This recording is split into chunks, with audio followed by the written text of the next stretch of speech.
And hello, Daredevil fans, and welcome back to another episode of the Zone 2 Entertainment's. With me, your host Jonathan, once again bringing you my thoughts and review for last night's episode of Daredevil Season 2, Episode 1.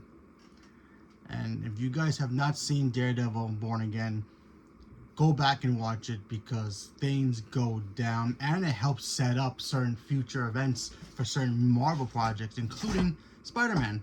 And I'll get to that in a minute. So, if you have not seen this episode yet, spoilers alert, because, this was awesome episode, the way to start the show. So glad it's back. I missed Daredevil. The first season was a banger, the fourth season was a banger, if you want to continue it with the Netflix version, because they're all connected. Anyway, and, yeah, I'm very excited. So we all know that Wilson Fisk, he's already the mayor of New York City, but now he's going into a power trip, literally a power trip where, last season he created his vigilante task force, and now they are cracking down on vigilantes, whoever they are, doesn't really matter. They literally captured a swordsman, and we got to see him in this episode being interrogated, see if he's fit to stand trial and all that stuff, or deserves a trial, whatever you want to call it. We do get to see the therapist who was attacked by Muse in the last season come back as well, interrogating him. And then she starts seeing flashbacks of Muse, and because she's still freaked out about it. So we got to see that. That was interesting. Matt and Karen are literally together now, and now Karen's becoming a badass in her own right, doing martial arts training, getting stronger, being a badass now. Kind of like how in Jessica Jones, when her friend, I forgot her name, where she would train and start being a vigilante herself, kind of like that, but still more stealthy. And so this literally opens with a big banger. We get to see Daredevil in the black suit, which is clean, folks, clean. And we get to see Daredevil go into like this, I guess, cargo ship to see what Fisk is bringing into the Hudson River, and we find out obviously it's weapons.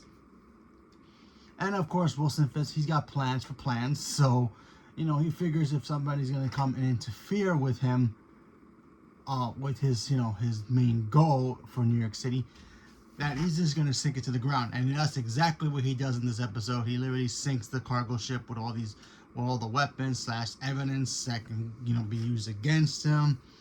And, so we got to see that in the beginning. We also get to see, Matt's other big lawyer that helps him out. She gets an opportunity to maybe go back to the district attorney. She's like, no, F off. She's staying where she's staying, and there's that.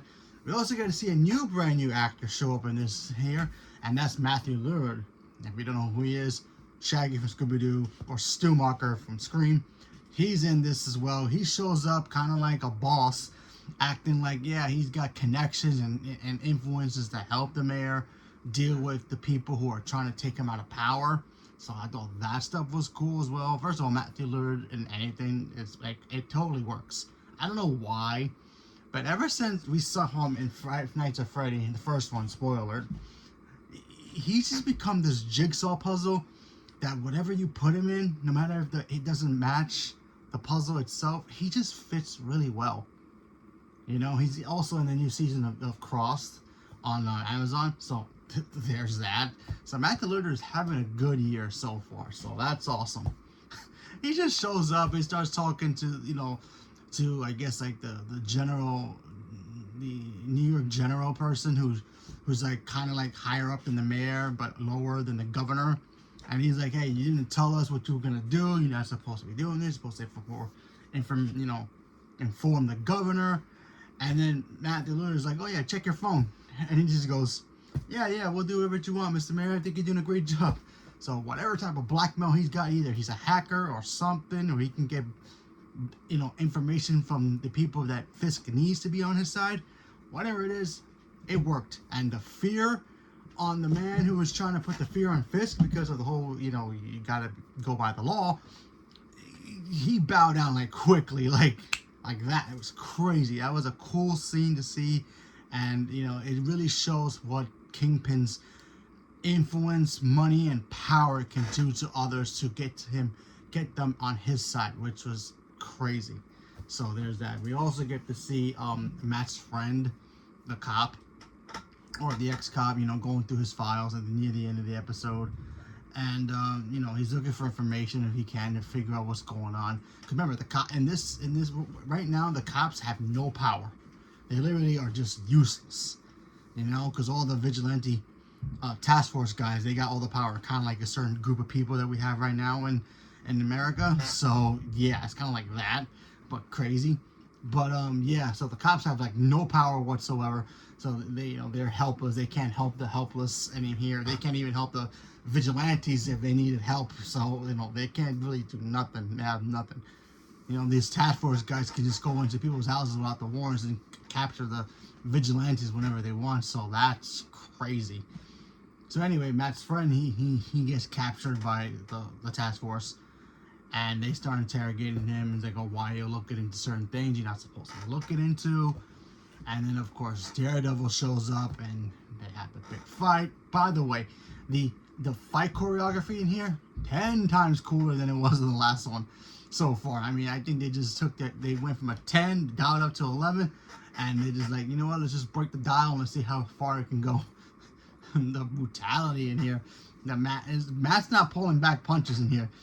It's like if Daredevil met Batman and Batman trained him to be even more vicious. Yeah, that's exactly what this is. Crazy. So you see Matt fighting, the vigilante team, task force. And if he's fighting them, and then of course his friend who got beat up by them earlier, he starts having a heart attack, and then Matt's goes back into that mind space of, oh man, Foggy died on his watch and all that stuff, and then he gets captured at the end of it, and then they reveal him as, oh, the task force knows that he's Matt Murdock, which was like, wow, I thought that was gonna be the end of it. I thought he's gonna get captured, go to jail, and all that. So I thought that was crazy. And then of course he gets saved by someone, and we're all like, oh, okay, who's saving him? Some sniper starts shooting people, and then of course a knife falls right near Matt Murdock's face, and it says, "We're even," or "You owe me," or something like that, and it has the bullseye symbol, which is like Bullseye is here to help Daredevil. Now normally these two won't work together, especially because of what happened with Foggy. I'm pretty sure he won't, but they both have a common enemy now, which is Fisk and the whole vigilante task force. So they're gonna have to work together, especially the fact that Frank is not in this. So remember, last season, Frank Castle, aka Punisher, he got captured, and then he was in like a jail cell. We didn't know where he was. He was in some jail cell, but he did escape at the after credit. That's gonna set up his show in May before Spider-Man. So make sure you get ready for that. So that was cool. So yeah, I'm pretty sure we're gonna see Daredevil and Bullseye do some sort of team up to try to figure out a way to stop Fisk and his whole task force thing, because right now New York City may be safe in the eyes of certain people because they're not looking at it through certain lenses, but still it's not really safe. It's because he's using his power and influence to put the fear over New York City, and everybody else who's not really involved with the superhero stuff, they don't see it. They just think, oh, New York is safe again. But yeah, they know they're gonna crack down on all the vigilantes. I didn't even include Spider-Man, and this is why I believe, and I believe like 100%, and I could be wrong, that Daredevil is actually in Spider-Man. Now they said a couple months ago that there was some legal action about Spider-Man and Daredevil working together in a movie or TV. Yeah, I think they've cleared that up and they fixed that problem, and I think Daredevil is gonna show up in Spider-Man alongside the Punisher and of course the Hulk. So yeah, Spider-Man is going to be a banger when it comes out, so I cannot wait to see it. So hopefully it's true, but we shall see. Because apparently the hand is, that's the hand in the trailer for Spider-Man. Who's connected to the hand besides Iron Fist? Daredevil. So put two and two together, folks. So yeah, I think this is going to lead into, apparently this is supposedly leads into Spider-Man, because apparently Spider-Man takes place right after this, so there's a coincidence right there. They're just basically saying, yes, Daredevil's not in this movie. Wink to the camera. Yeah, Daredevil's in this movie. He's probably in that last shot of Spider-Man jumping, or the fighting the ninjas in the air. Yeah, He's in that shot. We've seen that shot way too many times. We know.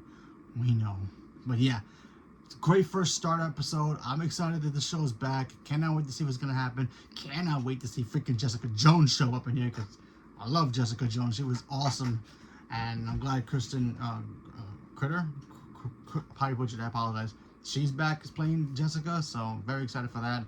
And I cannot wait to see what happens. Heck, maybe the rest of the Defenders show up too. Who knows? But we should see what happens. So leave a comment below. Let me know what you guys thought. Are you guys looking forward to seeing Daredevil Season 2? Haven't started it yet. You're looking forward to watching it. What do you think about my theory about Spider-Man, Daredevil being in Spider-Man? I know a lot of people are running with it, but you guys actually believe it? I do. I think it's 100% guarantee that he's actually in this movie. Maybe not a big role, but a small role maybe. But still, in the movie. Has to be. He has to be. There is no way that Spider-Man is going to fight Daredevil characters and not have Daredevil in it, you know? That's like, you know, Superman fighting Batman villains, and Batman villains are not going to be in it. You know, Batman's not going to be fighting his own villains against Superman, really? Makes no sense. So, yeah, he has to be in this. But we shall wait and see what happens. So leave me a comment below. Let me know. Stay tuned for more. Thank you very much. And have a good day.